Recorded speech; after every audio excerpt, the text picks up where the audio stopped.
할렐루야. 오늘 이제 우리가 사무엘하 말씀을 시작합니다. 앞서 말씀드렸던 것처럼 이 원래 성경에는 상하의 구분이 없습니다.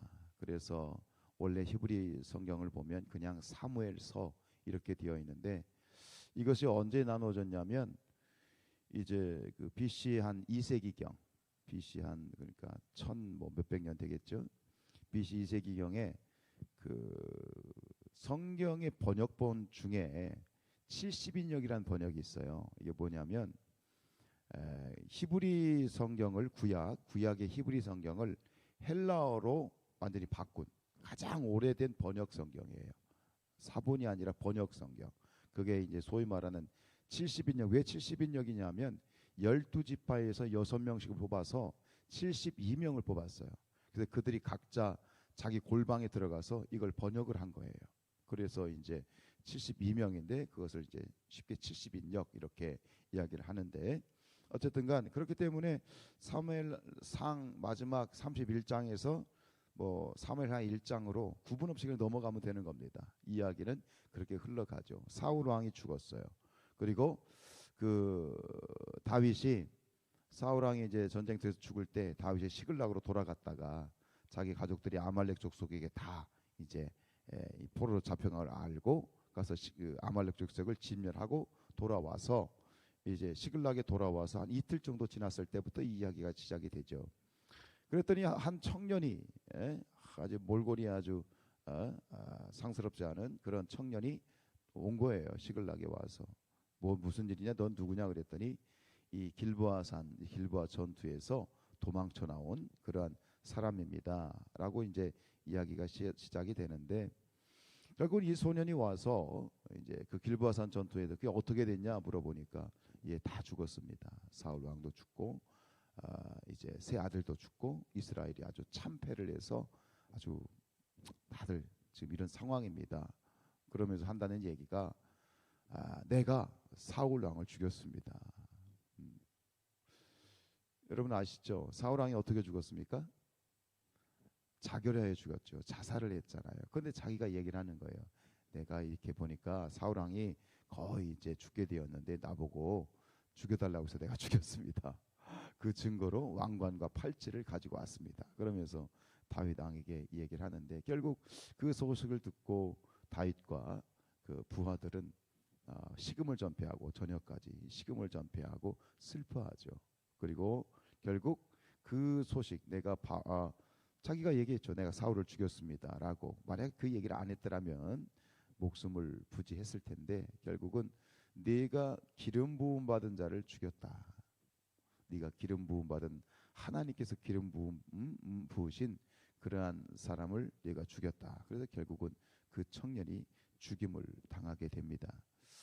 오늘 이 이야기를 보면서 이 소년은 분명히 거짓 진술을 하게 됩니다. 그렇죠? 왜 이 청년은 과연 거짓 진술을 하게 되었습니까? 뭐 상상해 보면 뻔한 겁니다. 이 청년은 이스라엘 청년이 아니에요. 아말렉에서 아마 용병으로 갔든지 그랬을 것 같아요. 이 아말렉 청년인데 뭔가 보상을 바랬겠죠. 지금 사울과 다윗이 서로 앙숙 관계, 서로 원수 관계라는 걸 알기 때문에 자기가 이제 사울을 죽였다 하면 다윗으로부터 큰 상을 받을 거라고 기대를 하고 온 것이지요. 전 이 말씀을 묵상을 하면서 이 다윗이 두 번씩이나 사울을 죽일 수 있었음에도 불구하고 그러지 아니하였던 것, 그것은 우리가 누차 얘기했던 것처럼 그가 아무리 지금 행동이 나에게 원수 같은 자라 할지라도 하나님이 기름 부어 세우신 종이기 때문에 그 누구도 그에게 손을 내면 안 된다라고 하는 하나님의 말씀이 있었잖아요. 그런 어떤 사실, 그 중심을 이 아말렉 청년은 몰랐던 것이고, 여기서 묵상이 되는 대목은 뭐냐면, 그리스도인은 세상 사람들과 삶의 기준이 다르다는 거예요. 삶의 기준이 다르다. 이 청년은 지극히 세상적인 어떤 기준, 세상적인 가치관, 세상적인 세계관을 가지고 있는 거예요. 서로 원수이니 내가 원수를 제거했으면 저 사람이 나에게 잘했다라고 상을 줄 것이다라고 하는 것. 그죠? 그러나 우리 그리스도인들은 그렇지 않죠. 우리 주님의 산상수훈 중에 이런 말씀이 있어요. 마태복음 5장 43절에 또 내 이웃을 사랑하고 내 원수를 미워하라 하였다는 것을 너희가 들었다. 이게 세상적인 기준이죠. 나를 괴롭히고 나를 죽이려 하는 원수를 제거하는 것, 그를 미워하는 것이 세상적인 기준에서는 당연할 수 있어요. 그러나 이 말씀을 하시면서 주님이 뭐라고 말씀하시냐면 44절에 나는 너에게 이르노니 그럽니다. 자, 세상에서는 내 원수를 미워하라 하였다는 것을 네가 들었어. 그런데 주님이 말씀하시는 거예요. 나는 네게 말해. 뭐라고 말씀하시냐면 너희 원수를 사랑하며 너희를 박해하는 자를 위하여 기도하라. 이게 주님의 말씀이에요. 그러니까 지극히 세상적이다라고 하는 건 뭐냐면 결국은 세상의 기준은 도덕적인 기준을 가지고 살아요. 여러분 도덕적인 것이 신앙적이다라고 말할 수 있나요? 여러분 신앙적이다라는 것은 도덕적인 것이 아니에요. 이걸 범위를 보면 그런 거예요. 이 신앙 안에 도덕이 들어가는 거지 신앙과 도덕이 일치하는 게 아니에요. 착한 사람으로 사는 것이 믿음이 좋은 사람으로 살아가는 것이 아니에요. 이 구분을 잘 못해요. 여러분 우리는 세상은 도덕적인 기준을 가지고 살아가지만 그리스도인의 기준은 뭡니까? 말씀이죠. 말씀. 그러니까 이게 지극히 우리는 우리의 믿음을 신앙이라고 얘기하지 종교라고 얘기 안 합니다.